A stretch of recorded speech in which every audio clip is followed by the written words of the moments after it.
Good afternoon and welcome to our weekly update for the Tri-County for COVID-19. Today, November 5th, for Peoria, Tazewell, and Woodford counties, we currently sit to date at 9,652 cases. Again, that's 9,652 new cases, total cases. That's an increase of 1,239 cases from just 1 week ago. Again, an increase of 1,239 cases. For Peoria County, we now sit at 5,450 cases, with an increase of 584 from the prior week. Tazewell County is at 3,304 cases, an increase of 470. And Woodford County is at 898 cases, an increase of 185. We are saddened to report that over the past week we have 16 additional deaths to report. That brings our to-date total at 163. For Peoria County, that is 83 we are reporting to date, Tazewell County 61, and Woodford County 19.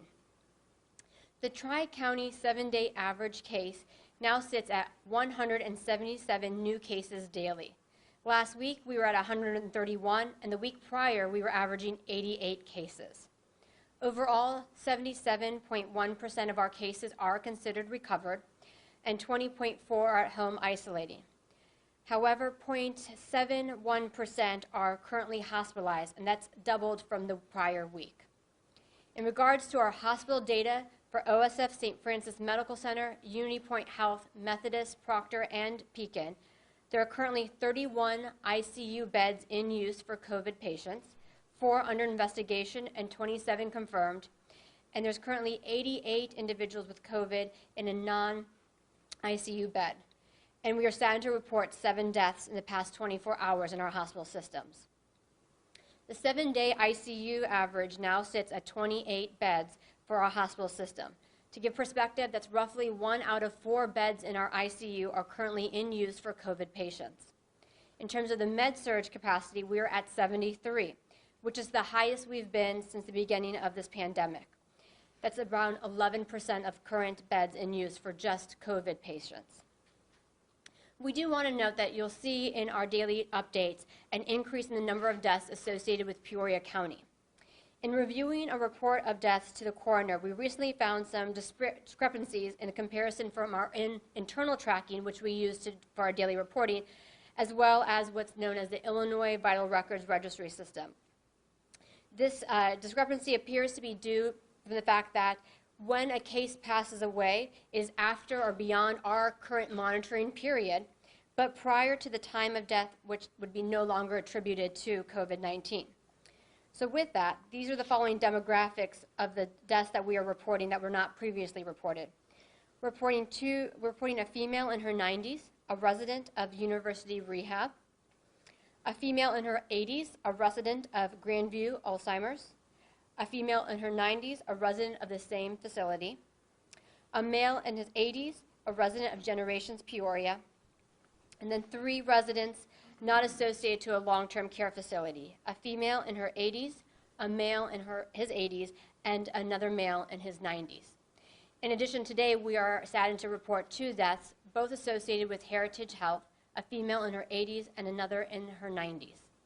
For additional questions about how death reporting occurs, I'd like to invite Peoria County Coroner Jamie Hartwood.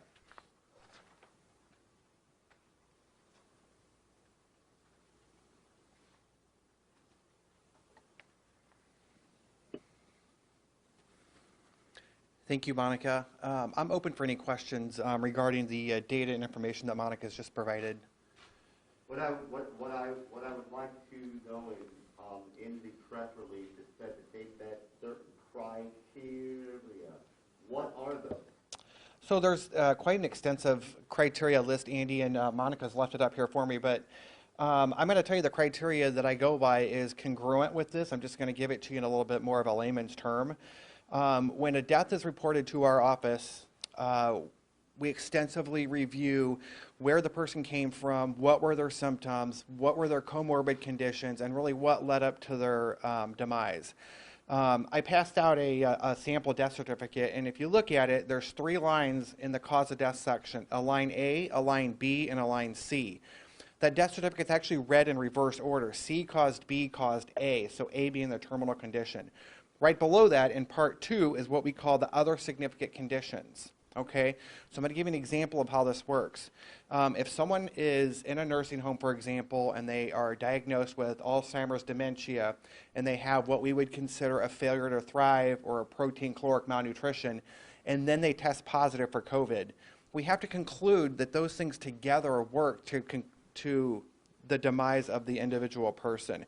It may not have been COVID that actually caused the death, but it's actually related to the terminal condition. Does that make sense? No. Okay, sorry. Another example, if you enter the hospital with an exacerbation or a complication of congestive heart failure and they test you for COVID, we have to conclude that the COVID played a role in you passing away because all your body systems work together. Your cardiovascular system, your respiratory system, your GI system, your renal system, all those systems work together. So if you have a compromise of one of those systems, it's gonna wreak havoc on the body, and your degree to compromise or to fix that problem with one of your other body systems is gonna be at risk. So we have to conclude that.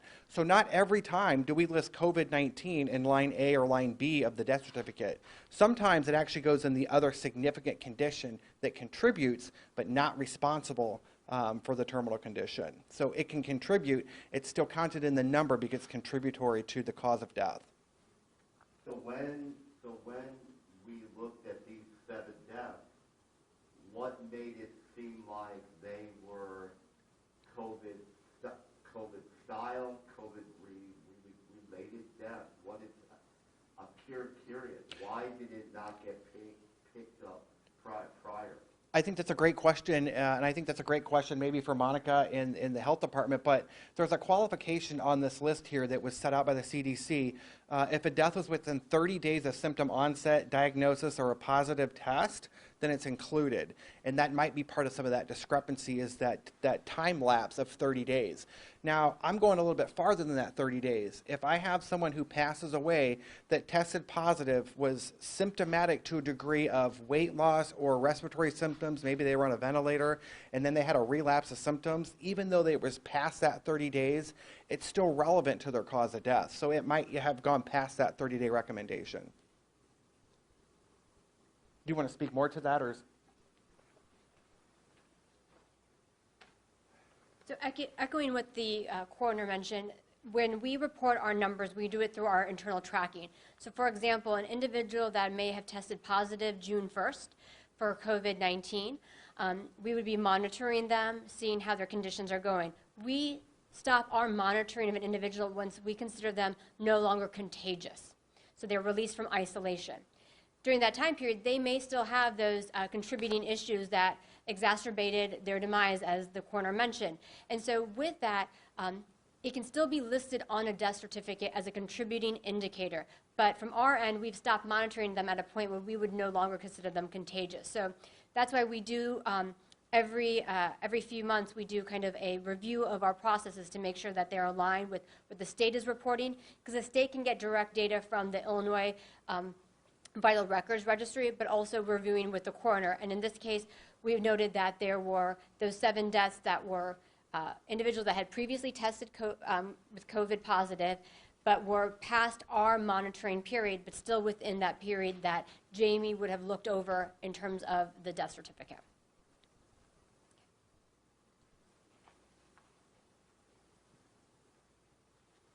One of the things I would like to add is when a death is reported to our office, we actually do a dissection through the medical record pretty extensively. We also collaborate with that person's physician who might have been treating them at the hospital and or at the assisted living or the nursing home that they resided in. So it's a collaborative effort, but it's an extensive dissection through the medical record to see how did they present with symptoms? How long did they last? What were the effects of it? Did it affect other body systems? And to what effect? And how long did those symptoms last? And things like that. So it's not just an arbitrary decision that we're making. just because they were COVID positive doesn't necessarily mean they died of COVID, moreover maybe with COVID. And there's a big difference in a with and an of. But let me give you an example too. If you have a patient with end-stage renal disease or kidney disease, and they get COVID-19 respiratory infection and pneumonia, you need your renal system because that's where a lot of your antibiotics and stuff like that go through. And your takes a lot of pressure off the heart for diuresis and things like that. It's a lot of big words, I'm sorry, Andy. But if you have a compromise of one system and you have one that is not working appropriately, they can't compensate. So it obviously has to be related and put on the death certificate as a significant condition that's related to it. We heard at the beginning of the pandemic all kinds of horror stories, I guess, about people who would be in a car crash. They would have COVID, and it would be called a COVID death, and that was used to fuel many theories that all this was bunk. Are you saying that there's a chance that someone could test positive for COVID, but that it would not be listed as a cause of death, or is any time someone's positive for COVID, will that be a factor on this death theory? No, again, is the positive COVID relevant to the cause of death? I had COVID. I was out for 10 days. I had really bad GI issues, weight loss, no appetite, couldn't eat. My mom also had it at the exact same time, and she's 30 years older than I am. She was hospitalized twice for obscured lab values and things like that. My point is this: it affects everybody differently. My spouse tested positive and did not have one symptom.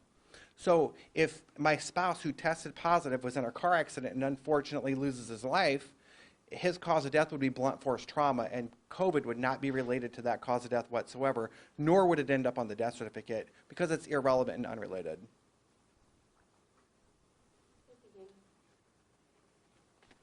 I'll leave that up there.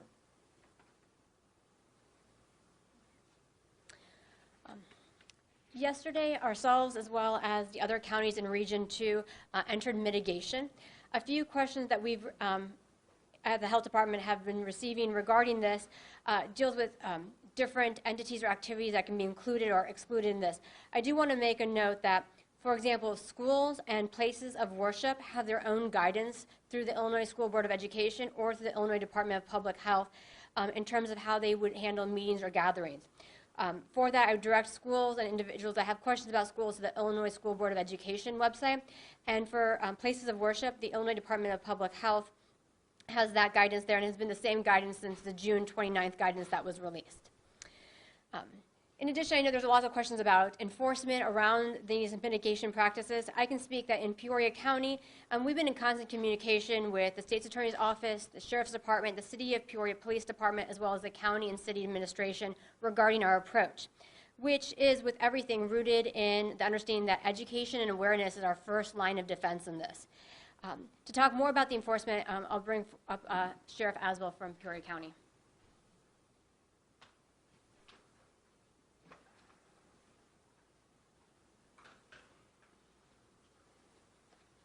Thanks, Monica.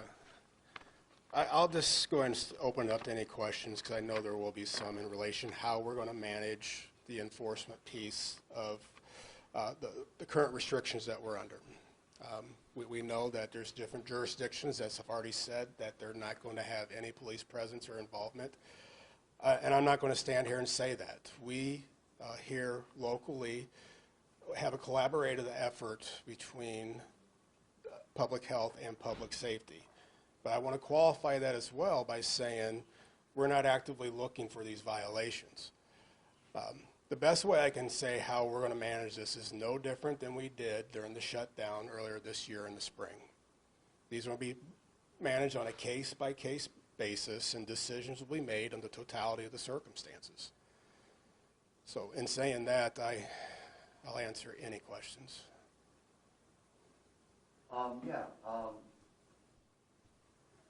There's when you say that you're not looking for things, I could drive all over town and I could see what appear to be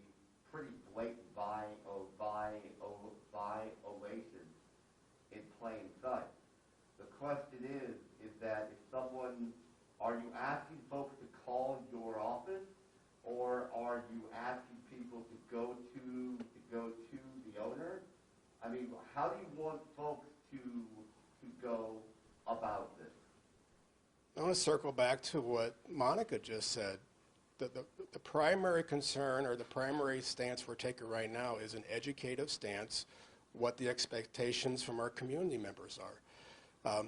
We do not want to lose any of these businesses. I mean, I went through a budget reduction because of the lack of revenues. We lost jobs in law enforcement, and all of our first responders are seeing that. So it's really, you're almost cutting your own throat there. We don't want harm to these businesses. We want them to thrive. However, there's this sense that we want people to be smart as well. So are we going to have tattlers? Are we going to have people calling into dispatch or making police reports or complaints that a business is open? No different than we did in the spring. And like I said, we're going to manage these on a case-by-case basis. I think there was a release earlier today from the Illinois State Police, and that's something I want to mention as well. So even if our enforcement action is an education-based approach, for the most part, there's other law enforcement entities that can come here and potentially write a summons or citation or start the process there. So these businesses have to understand the risks. And I'm not standing here, I'm not threatening, I'm just giving this common sense warning that they have to know the risks and mitigate the risks that they potentially could be under if they're in violation of the executive order. I mean, even so much, any of these businesses that received grant funding earlier in the year from the BIG, the big grant, there's qualifications in those grants where they potentially had to refund all the money that was provided to them under the theory of the grant for following the executive order. So, again, we're going to advocate compliance. We're going to ask for compliance. We're going to continue to educate our community. We know the virus is there. We've dealt with it. The jail was a place that had an outbreak in July, and it's something that we're managing, today as well. So this is a real thing. We're not going to get into this, well, they're not doing this in Tazewell or these surrounding counties. We all have different dynamics, but I'm not going to stand here and say we're not enforcing, because there could be an event that we will. Is it something that where you're not actively looking for it, if one of your patrols are driving around and they happen to see a restaurant or a bar open that has a large crowd there, that they might stop in and disperse, or? Yes, if we see a dangerous behavior, we're going to take the appropriate action by going in and talking to the management of the establishment. And there will be, that starts the chain of events. When we get calls for service, we have to respond to these calls. We're just not going to say we're not responding. We'll respond, we'll document the incident, and we'll send it to both the health department as well as the state's attorney. So all of this, there's different approaches to this, and we can have so many different hypotheticals. What about this situation or this one? Again, the biggest way we're going to manage this is, compliance and on a case-by-case basis. Are you worried, sir, that there is, Monica spoke of this last week, of the fatigue, people are tired of this, that what's going to wind up happening is we're going to lurch forward or lurch deeper into more strict measures. And that could then affect your office, it could affect Monica's office, it could affect the businesses worse than this. Repeat the question. Are we concerned with potential fatigue of our community in relation to this? Yes. We've been saying that for months. I think everyone in this room is going through their own personal fatigue, myself included. All this is coming, and there's other issues that we're dealing with in this community right now at the same time, and we're just trying to do our best to keep a safe community. We don't want this these numbers to rise. We don't want to lose community members from this virus or any other thing. So there's really no good answer besides saying, yes, this is always concerned. We're concerned about, we had election activities that we had to monitor. Now it's post-election. All this is coming around. We're seeing a high volume of frauds right now in relation to unemployment benefits. There's been a lot that we've been pushing out right now. So many people, even in this room, have been affected by that. And we're asking, on that case, I'm asking everyone to run a credit report. You get a free credit report every year. This is something we've been advocating forever. Just run a credit report, make sure there's no suspicious activity. If there is some, at that point, file a police report. But back to your question, Andy, we also as a nation, not just a community, have demonstrated a collective failure to follow best practices. We've been preaching these, asking people to do so many different things, and we're here where we're at today. I'm guilty myself on some of these. Today's my first day off quarantine. I've been on for 14 days. I put myself in a situation that I shouldn't have. But back to the enforcement piece, the best way I can describe this, we're not out there to victimize or hurt any of our businesses. We want these businesses to thrive. We want our community to thrive. We want our community to be healthy too. So it's just trying to find that balance, and we're just asking for people to have, be smart, be sensible with their actions so we can navigate through this.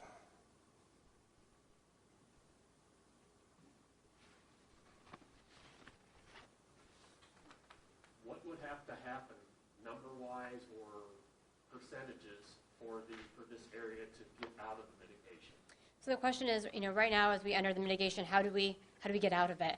And we're going to need to have a decreased positivity over a 3-day period. And again, that's 11 county region, all the way up to Grundy and Kendall, and then to ourselves, Fulton and Tazewell, and then out west to the Mississippi. And so again, it has to get down to 6.5% positivity. And I'd like to just also highlight something that the sheriff mentioned too, is that there's been a lot of focus around bars and restaurants. But I want to reiterate the fact that the burden is not on them alone, and nor should it be. We as all individuals need to be taking on responsibility of our actions and the impact that they have. For us to return to those pre-mitigation levels, it's all of us doing that part.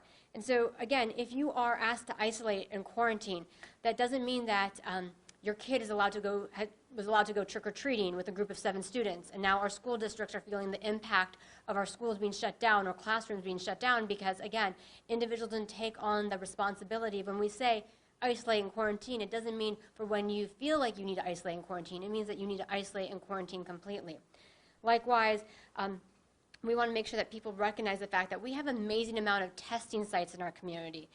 We have the Civic Center that's operational 7 days a week. We also have Heartland Health Services. Our hospital systems and their medical groups are also running tests. And then we have another pop-up testing site here in Princeville next week.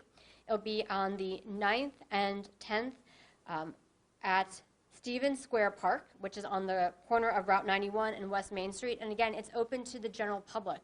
You don't have to live in Peoria County. You don't have to live in Princeville. Anyone can access these testing sites. Because what's really key is we see this increased spread and the fact that we might be, as a county, transitioning into that orange color even tomorrow, is the fact that testing is our best friend. It lets us identify who is the case, how they can then control the spread to other individuals so we're not furthering this out and isolating away.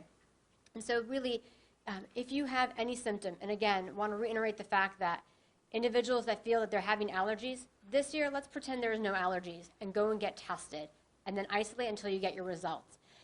Everyone should be able to get tested and then doing those mitigation efforts, washing your hands, wearing face coverings, and staying 6 feet apart. So, Monica, from last week when we all stood here, just by my back of the napkin math, there's been 1,200 more COVID cases reported in Peoria, Tazewell, and Woodford County since last Thursday. There's 40 more people hospitalized since last week. I mean, if you add those numbers together, so this is increasing in an exponential rate here in our area. I mean, are we able to keep up both with hospital capacity-wise? I know you mentioned those numbers earlier, and with contact tracing-wise? increasing so quickly? So for contact tracing, it was really starting to get to that point for many of our communities and our counties at that threshold. And partly, we've had the advantage of, for example, yesterday, a lot of our cases were attached to a singular outbreak in a long-term care facility, but also households. The virus spreads really quickly within a household setting. So, we might be making contact with one individual, but there's about 4 cases in that household. So we've had some success in that, but you're right. When this keeps growing at an exponential rate, eventually it'll get out of the point where contact tracing can be effective, especially when people are not sharing key information for us. We understand that, people can be embarrassed about the fact that they knew that they needed to do these activities and they don't want to share the fact that they did go out and, to a friend's house or they went to the basketball practice or whatnot. But the more information you share us, you're not going to get in trouble. It helps us get ahead of this. And so again, just reiterating the fact that, one, if you get a phone call from the 312-777-1999 phone number, please pick up. That is one of the contact tracers throughout the state that's trying to get a hold of you. The other day, Dr. Nzike said everybody who voted in person should think about getting tested. What are your guys' advice on that? I agree. I mean, if you were able to vote, not yesterday, but on Tuesday in person, definitely take advantage of the testing sites here as well, and also know kind of what your practices were. So again, Peoria, we're really lucky. There's a lot of testing sites are available, and so you can take advantage of any of them. Is that going to be a massive influx of testing if we go back a few days even before the election, where will the health department, everybody be able to keep up with that amount of testing? So the testing is actually through our lab systems, and they've done a really great job keeping up with the demand. I think what the concern would be that if all of those cases end up being positive, that's going to put a huge strain on that contact tracing force. But still, that's not a reason why not to get tested. At what point does the hospital system here start saying we're running out of room? I know the governor warned today that's a possibility statewide. You mentioned a quarter of the ICU just COVID patients now. I mean, how close are we to that threshold? I think that's a question better directed to the hospital systems. I know they're monitoring it very closely because there's, again, those intermediate steps. We talked about it a few weeks ago, which was, when cases increase, then the next measure you're going to see that increases your hospitalizations, and then sadly after that you're going to see mortality increases. Likewise, the threshold that we have put in place for the hospitals, is supposed to be kind of a step down. So right now, when they hit a level, it really means then they have to stop, and I don't like to call it elective surgery, but maybe non-emergency surgeries or non-procedures. So individuals that have been waiting for that knee replacement for months now, they might be even pushed back further because they have to maintain that capacity for that influx. So to help our hospital systems out, again, doing all those mitigation efforts that we talk about, but also getting your flu vaccine. During this time of year, it's actually one of the largest reasons people get hospitalized, and we have a vaccine for it. We should take advantage of it. Well, thank you so much.